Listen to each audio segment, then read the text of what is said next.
আসসালামু আলাইকুম রহমতুল্লাহি ওবরকাতুহু।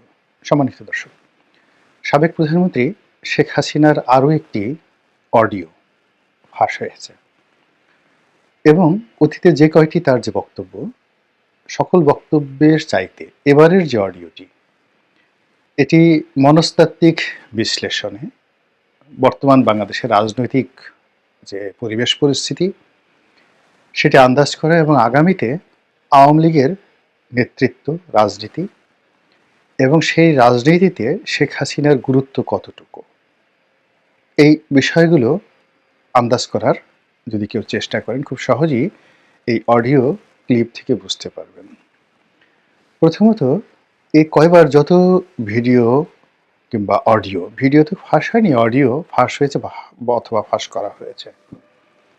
এখন এই সকল অডিওর যে ক্লিপ, সেখানে মূল উদ্দেশ্য ছিল যে শেখ হাসিনার বক্তব্যগুলোকে বাংলাদেশে অন টেস্ট কেসে পাঠিয়ে দেওয়া, এবং সেই কাজগুলো যারা করেছে তারা যথেষ্ট সফল হয়েছেন। এবং শেখ হাসিনা, আপনি লক্ষ্য করবেন যে প্রথম থেকে এ পর্যন্ত যত কথাগুলো বলেছেন,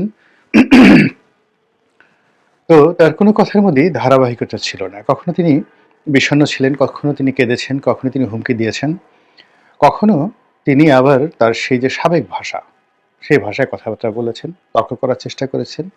এবং তিনি যেভাবে খোঁটা দিয়ে কথা বলেন বিভিন্ন মানুষকে, ঠিক সেইভাবে ডক্টর ইউনূসকে খোঁটা দিয়ে তুচ্ছ তাচ্ছিল্য করে কথা বলার চেষ্টা করেছেন।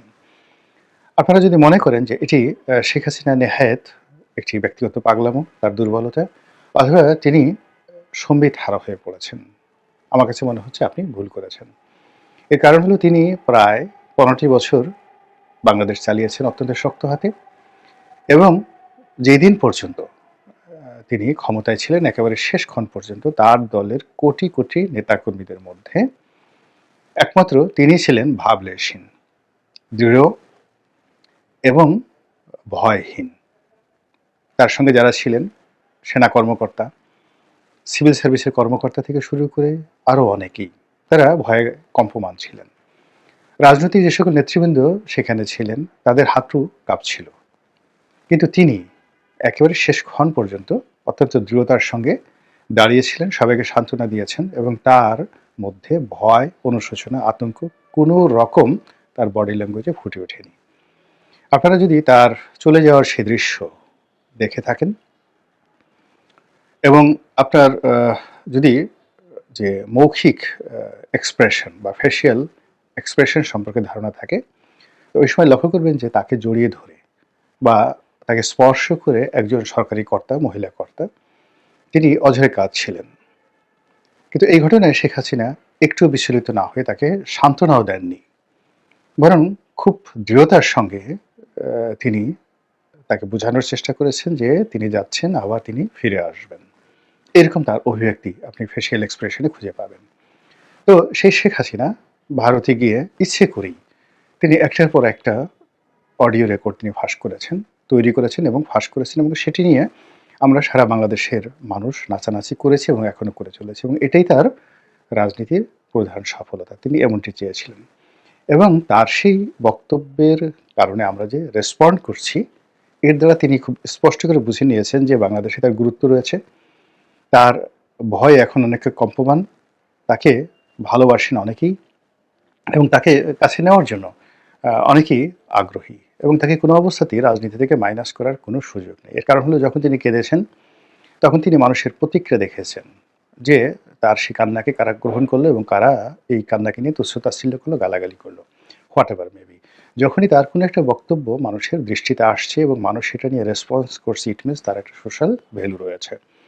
আবার ধরুন, যখন তিনি হুমকি দিচ্ছেন যে আমি টুস করে ঢুকে পড়বো, এবং তার সেই টুস করে ঢুকে পড়া নিয়ে যখন আমরা আলাপ করছি, আলোচনা করছি, তিনি ধরে নিচ্ছেন যে তাকে ভয় পাওয়া হচ্ছে। তারপর তাকে কেন্দ্র করে আমাদের রাজনৈতিক অঙ্গন, তারপর সরকার যারা চালাচ্ছেন তারা, সমন্বয়ক, ছাত্ররা প্রায় প্রতি মুহূর্তেই যে প্রতিক্রিয়া ব্যক্ত করছে, এবং গত 5 মাসে অন্তত 50টি অ্যাঙ্গেলে তাকে নিয়ে সরকার, রাষ্ট্র, সরকারি কর্মকর্তা, তারপরে এখন যারা উপদেষ্টা রয়েছেন তারা, এবং সর্বোপরি রাজনৈতিক নেতৃবৃন্দ রয়েছেন, শেখ হাসিনাকে নিয়ে এবং আওয়ামী লীগকে নিয়ে অন্তত 50 বার তাদের সিদ্ধান্ত পরিবর্তন করেছেন, চিন্তা পরিবর্তন করেছেন, ভাষা পরিবর্তন করেছেন, এবং অনেকগুলো সিদ্ধান্ত পরিবর্তন করতে তারা বাধ্য হয়েছেন। যেমন ধরুন শাহাবুদ্দিন চুপ্পুকে সরিয়ে দেওয়া। সরি। তারপর ধরুন আ শাহাবুদ্দিন চুপ্পুকে সরিয়ে দেওয়ার পর আওয়ামী লীগকে নিষিদ্ধ করা। এই বিষয়গুলো। এরপর আওয়ামী লীগকে রাজনীতি থেকে আলাদা রাখা, ৭২ এর সংবিধান ছুঁড়ে ফেলে দেওয়া। এরপর ৭১ এর মুক্তিযুদ্ধের পরিবর্তে ২০২৪ সনের যে বিপ্লব বা গণঅভ্যুত্থান এটিকে প্রতিস্থাপন করা এবং আরো অনেক কিছু। কোনোটাই কিন্তু কনস্ট্যান্টলি এবং যাকে বলা হয় কনসিস্টেন্টলি সরকার বা যারা বিভিন্ন পক্ষ রয়েছে তারা সেটি চালিয়ে যেতে পারেনি। ইট মিনস শেখ হাসিনা এবং আওয়ামী লীগের যে গুরুত্ব, এই গুরুত্ব আপনাকে মানতেই হবে। এই কারণে কি হলো, তার যে স্পর্ধা, তার সাহস, তার শক্তি, তার যে স্যাটায়ার করার ক্ষমতা, মানুষকে নিয়ে ঠাট্টা মশকরা করার ক্ষমতা, মানুষকে নিয়ে চিল করার ক্ষমতা যেটা আগে ছিল, এটি এই বর্তমান জমানাতে এসে না কমে বরং বেড়েছে।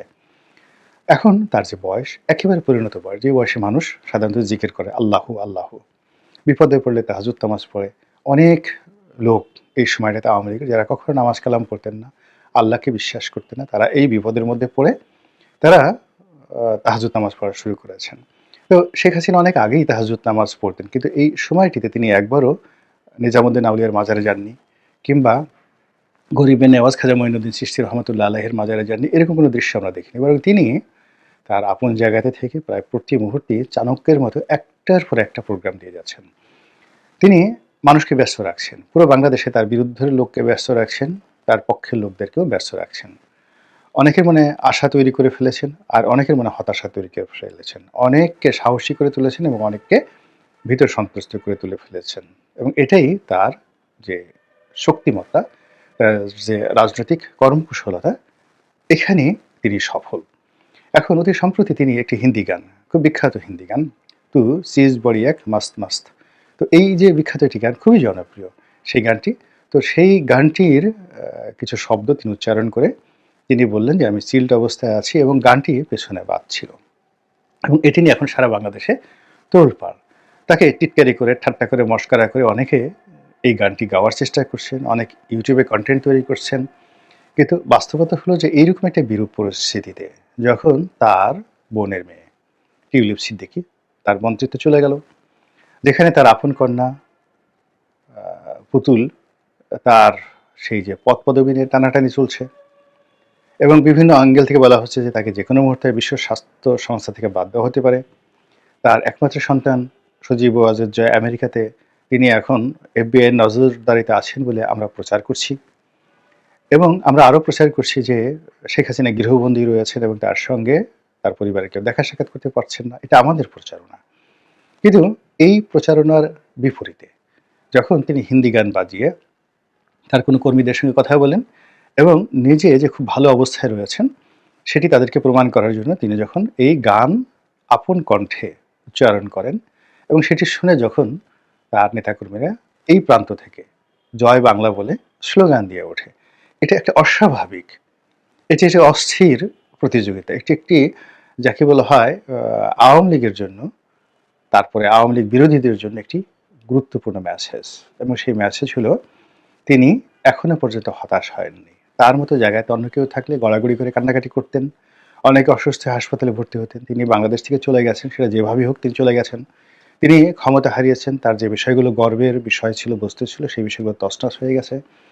তার যারা আপনজন ছিলেন তারা সবাই পলাতক অথবা জেলে গিয়েছেন, এবং তার নামে সারা বাংলাদেশে যে মামলা হয়েছে, মোকদ্দমা হয়েছে, এবং তার সঙ্গে সঙ্গে তার অতীত রেকর্ড, অর্থাৎ ১৯৭৫ সালের ১৫ই আগস্টে তার উপর এবং তার পরিবারের উপরও যে নির্মম ঘটনা ঘটেছে, সেই নির্মম ঘটনা যদি আপনার আমার জীবনে ঘটতো, আমরা জীবনে কথা বলতে পারতাম না, বোকা হয়ে যেতাম, বোবা হয়ে যেতাম।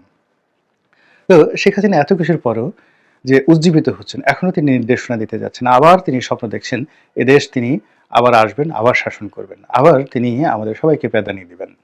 কাজী তার এই যে তু চিজ বড়ি খায় মাস্ত মাস্ত, এই চিজ কেয়া হায়, কাকে তিনি এই চিজ বললেন? তারপর এই চিজের সঙ্গে যে মাস্ত ফুর্তি করা যায়, এই ফুর্তি তিনি কাদের সঙ্গে করবেন? অর্থাৎ জনগণের সঙ্গে, তার প্রতিপক্ষের সঙ্গে, নাকি ডক্টর মোহাম্মদ ইউনূসের সঙ্গে। আপনাদের হয়তো অনেকের মনে আছে যে তিনি খুব রূঢ় এবং নিষ্ঠুর সিদ্ধান্ত নেওয়ার পূর্বে তিনি গান গান, এবং এই কথা আমরা জেনেছি জনাব সোহেল তাজের একটি বক্তব্য থেকে। এবং তিনি সোহেল তাজকে গান শুনিয়েছিলেন টেলিফোনে বহু বছর আগে, এবং সেই গানের ভয়াবহতা যে কতটা নির্মম ছিল সোহেল তাজের জীবনে এবং তার পরিবারের উপর, এটি সোহেল তাজ ব্যাখ্যা করার চেষ্টা করেছেন। এখন সোহেল তাজকে টেলিফোনে তিনি যে গান শুনিয়েছেন, এখন সেই গানটি তিনি কাকে শোনালেন? আওয়ামী লীগের নেতাকর্মীদেরকে, যারা তার সঙ্গে বেইমানি করেছে, নাকি তার বিশ্বস্ত আমলা কামলা যারা তার কথা শুনেনি এবং তার সাথে বেইমানি করেছে, নাকি ডক্টর মোহাম্মদ ইউনূস, নাকি বিএনপি, নাকি জামাত? এই বিষয়গুলো নিয়ে চিন্তা করতে হবে। আল্লাহ আমাদের সবাইকে হেদায়েত দান করুন এবং হেফাজত করুন। আসসালামু আলাইকুম রহমতুল্লাহি ওয়া বারাকাতুহু।